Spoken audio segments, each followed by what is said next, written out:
Olá, irmãos, irmãs. Salut frères et sœurs, soyez les bienvenus à un nouveau tutoriel de communion sur la nourriture quotidienne. Nous sommes dans le livre 4. Le thème de ce livre, c'est Seigneur, révèle-moi ta gloire. Et nous sommes en train d'étudier la deuxième semaine qui a comme titre Seigneur, donne-moi la vision. Alléluia, ça c'est notre prière durant cette semaine. Seigneur, donne-moi la vision. Que le Seigneur puisse nous donner la vision par rapport à ce qu'il prépare pour nous, par rapport à l'édification de l'Église. Et nous allons voir cela durant cette semaine 2 de la nourriture quotidienne. Un point très important pour nous qui étudions la parole, nous tous, ceux qui commencent et ceux qui sont déjà versés dans la parole, c'est que cette vision doit changer notre vie. Ce n'est pas tout simplement pour que nous puissions l'admirer et contempler cette vision merveilleuse. Non, c'est pour changer notre vie, notre quotidien, nos attitudes, changer ce que nous sommes. Donc, lorsque le Seigneur a révélé l'Église, le Père avait révélé qui était Jésus dans Matthieu 16. Le Seigneur Jésus a ouvert son cœur pour montrer à Pierre et aux disciples qu'il allait édifier son Église. C'est ça qui était dans son cœur. Cette vision devait être quelque chose de réel, pratique dans notre vie. C'est ce que le Seigneur souhaite de nous. Nous allons voir dans ces messages que le Seigneur veut réellement nous amener à avoir une vie d'édification de l'Église, une vision qui impacte notre vie. Donc, dans Matthieu 16, nous avons ce moment où le Seigneur amène les disciples vers Césarée de Philippe. Il a fait sortir les disciples de Jérusalem pour leur donner une révélation. Cela est montré dans Marc et aussi dans Luc. Ce même passage, ce même événement. Dans les deux autres évangiles, il y a un détail. L'un, c'est dans Marc, où le Seigneur a guéri un aveugle hors du village. Tout comme il a amené l'aveugle hors du village pour guérir sa cécité, le Seigneur a aussi amené les disciples hors de la ville pour guérir leur cécité spirituelle, leurs limites spirituelles. Et le Seigneur voulait les guérir de cela afin qu'ils aient une vision claire, nette, par rapport à ce que Dieu avait dans son cœur, son objectif, ce qui était réellement dans son cœur. Donc nous devons être délivrés de la religion, délivrés des choses qui nous empêchent de voir ce que le Seigneur veut nous montrer réellement. Donc le Seigneur a appelé les disciples, et aussi dans Luc, chapitre 9, il nous montre que le Seigneur Jésus leur a posé cette question. Il les a amenés à Césarée de Philippe pour cette révélation après avoir prié. Le Seigneur était en train de prier, alléluia. Il a prié pour vous, pour nous, pour toi, pour les disciples, afin qu'ils reçoivent cette révélation. Il voulait savoir du Père si c'était le moment de révéler ce qui était dans son cœur. Quel était le moment qu'il devait donc se décider pour accomplir la commission. Et Jésus priait.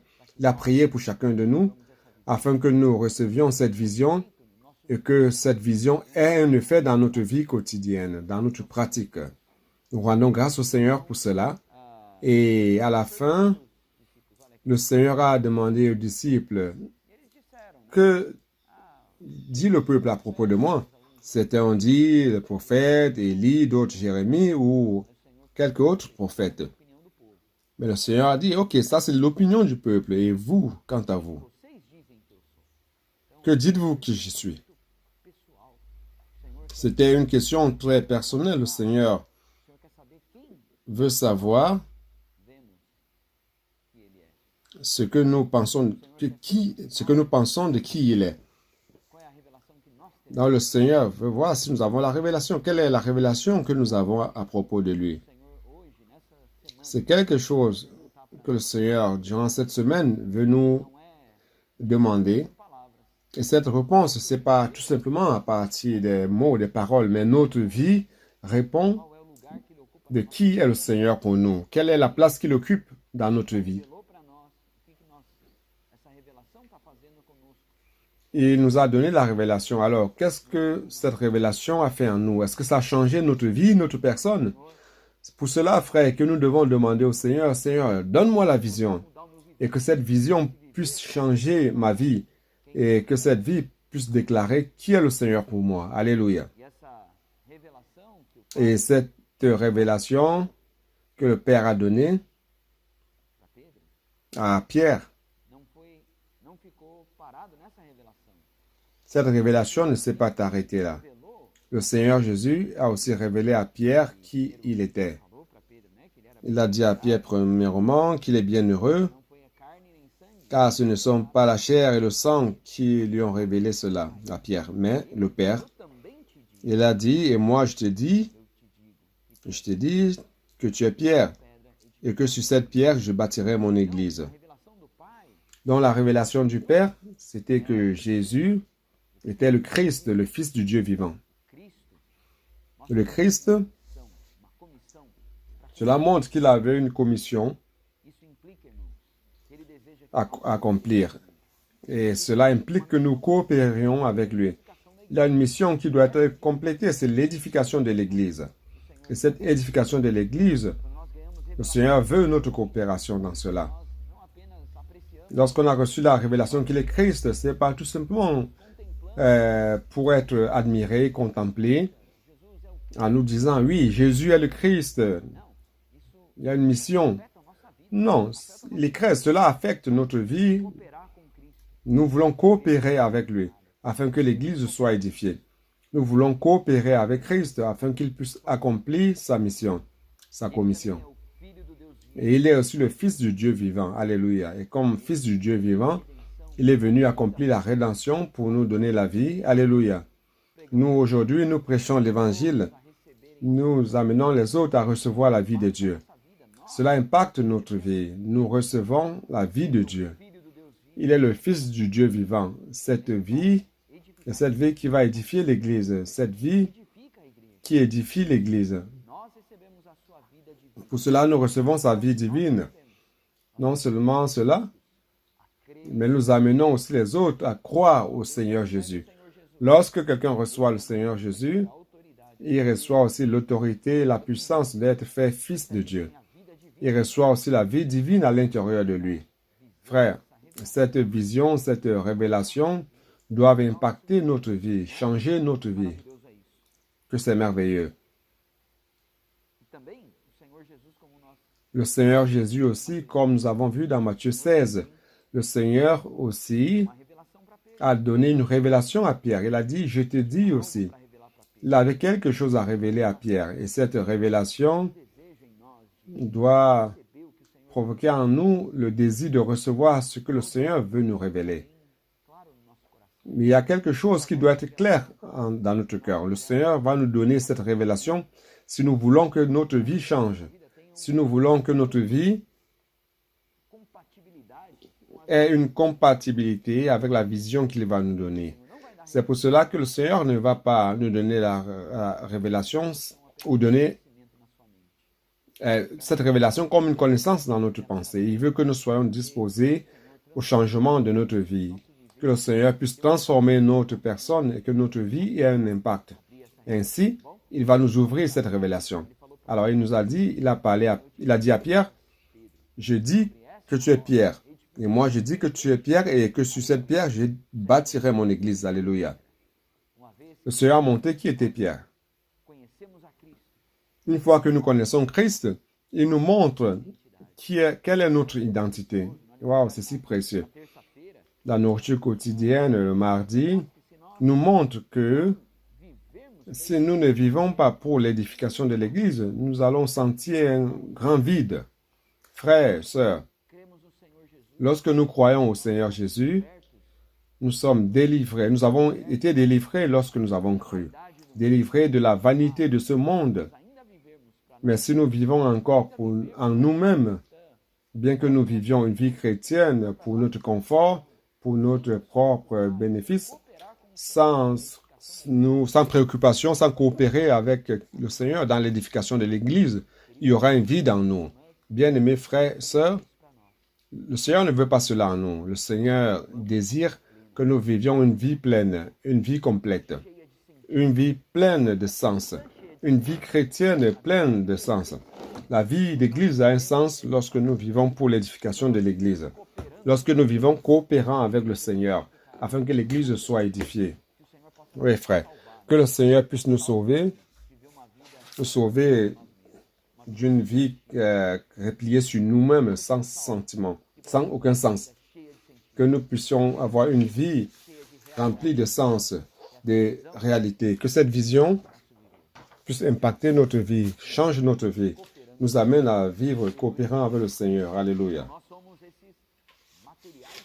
Donc nous sommes ces matériaux pour l'édification de l'Église. C'est pour cela que nous vivons. Les jeunes, les adolescents vivent parfois se demandant qui ils sont. Quel est leur objectif? Ils n'ont pas une identité si ferme. Frère, notre identité est ferme lorsque nous connaissons le Seigneur. Il montre que vous êtes une pierre pour l'édification de Dieu. Nous sommes ces pierres pour l'édification de l'Église. Alléluia. Le Seigneur continue à parler à Pierre, disant que le Seigneur donnerait la clé du royaume des cieux. Il dit aussi, verset 18, « Il dit que tu es pierre et sur cette pierre j'édifierai mon Église et les portes du Hadès ou de l'enfer ne prévaudront point contre elle. Je te donnerai la clé du royaume des cieux. » Alléluia.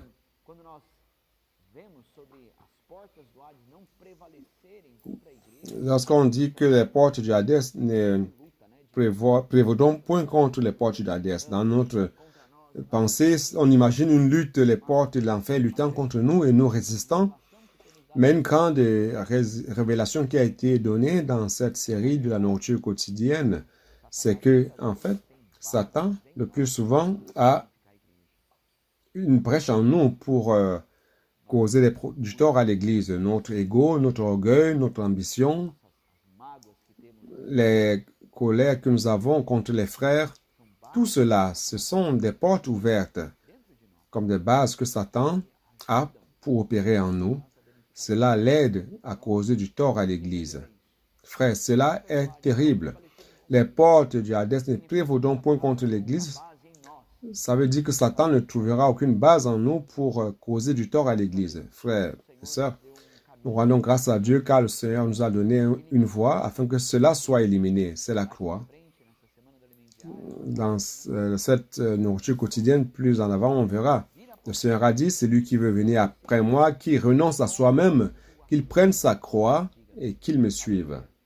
Alléluia. Le Seigneur veut nous sauver de toutes ces choses qui servent de base à Satan. Pourquoi? Car il veut édifier son Église, pour que son Église puisse prévaloir contre les portes du Hadès. Alléluia. Donc le Seigneur nous a donné les clés du royaume des cieux, que nous avons expérimenté. Nous expérimentons l'œuvre de l'édification de l'Église. Et cela nous a été ouverte. Les clés du royaume nous ont été données. Nous avons introduit les personnes dans le royaume de Dieu à travers la prédication de l'Église, à travers le colportage par heure, colportage par opportunité, à travers les réseaux de soins. Nous avons expérimenté l'édification de l'Église qui réellement se passe. Nous avons servi avec les autres frères. Nous coopérons les uns avec les autres pour gagner des personnes. Nous prêchons l'Évangile. Cela, ce sont les clés du royaume qui nous ont été remises. Avant, nous avions beaucoup de difficultés pour prêcher l'Évangile. Nous ne savions comment amener l'Évangile vers les personnes. Mais le Seigneur nous a donné la clé. Il nous a donné une question si précieuse, une phrase précieuse. Puis-je prier pour vous? Lorsque nous prions pour les personnes, nous leur donnons l'opportunité d'être sauvés et d'entrer dans le royaume. Alléluia. Le Seigneur nous a donné la clé du royaume des cieux à nous, à l'Église. Alléluia, c'est précieux. Avançons dans la semaine. Je voudrais souligner certains points. Le Seigneur a dit, après avoir révélé l'Église, le Seigneur a dit qu'il était nécessaire qu'il aille à Jérusalem et qu'il souffre des mains, qu'il souffrit beaucoup de la part des anciens, des principaux sacrificateurs des scribes, et qu'il fut mis à mort et qu'il ressuscita le troisième jour. Le Seigneur a dit qu'il était nécessaire de prendre ce chemin. Et en Pierre, il s'est élevé une compassion par rapport au Seigneur. Et Pierre a dit au Seigneur, Seigneur, il a appelé le Seigneur à part. Il a dit à Dieu ne plaise, Seigneur, cela ne t'arrivera pas. Non, Seigneur. C'est comme si Pierre voulait empêcher le Seigneur de mourir. Mais le Seigneur a dit, il est nécessaire. Pourquoi est-ce que c'était nécessaire que le Seigneur meure? Car si le Seigneur Jésus ne mourait pas, nous n'allions pas recevoir la rédemption. L'Église ne serait pas engendrée, et encore moins être édifiée. Il était nécessaire que le Seigneur passe par toutes ces choses. Et la réaction du Seigneur était si forte. Le Seigneur a dit à Pierre, arrête de moi, Satan, car tu ne penses pas aux choses de Dieu, mais aux choses des hommes. Tu penses avec ta pensée de la chair, ta pensée naturelle. Ton vieil homme se manifeste. Tu es en train d'être une pierre d'achoppement pour moi. Waouh, quelle parole forte que le Seigneur a prononcée à Pierre. Le fait est que lorsque nous agissons dans notre homme naturel, lorsque nous pensons et que nous voyons, affrontons les choses dans notre homme naturel, nous sommes comme cela. Parfois, nous passons par les situations, des épreuves, des difficultés. Nous pouvons penser que tout cela n'est pas nécessaire. Mais si nous allons vers le Seigneur et que le Seigneur nous illumine, qu'il nous montre que cela est nécessaire, frère, cela va changer notre personne. Ça va changer notre cœur. Nous devons voir les situations non avec nos yeux de chair, mais avec une vision céleste, une vision de Dieu, avec les yeux de Dieu. Et il y a un passage dans la nourriture quotidienne, page 31, que je voudrais vous lire. Ce passage m'a beaucoup touché. Je crois que c'est un passage très important du message de cette semaine. Je voudrais noter cela. Dans la page 31, deuxième paragraphe, dit ceci. À cause de nos bonnes opinions, par rapport à ce que nous pensons qui est bon et juste, l'œuvre de Dieu a avancé ou ça s'est arrêté. Waouh, ça c'est très fort. De la même manière que Satan a utilisé Pierre, il peut nous utiliser aussi.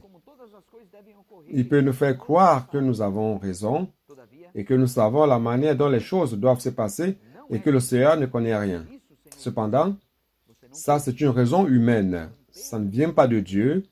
C'est pour cela que le Seigneur a dit à Pierre, tu ne penses pas aux choses de Dieu. Tu ne penses pas aux choses de Dieu, mais à celles des hommes. Nous ne regardons qu'en nous-mêmes. Nous ne cogitons que les choses personnelles. Nous ne pensons pas aux choses de Dieu dans l'édification de l'Église, l'avancée du royaume et ce qui est nécessaire pour le retour du Seigneur. Nous avons des milliers d'excuses, mais aujourd'hui, nous devons nous poser la question, est-ce que je suis une pierre d'achoppement pour l'œuvre du Seigneur? Bien-aimés frères, bien-aimés sœurs, ne permettons pas que nos opinions, nos concepts puissent empêcher l'opération de l'esprit.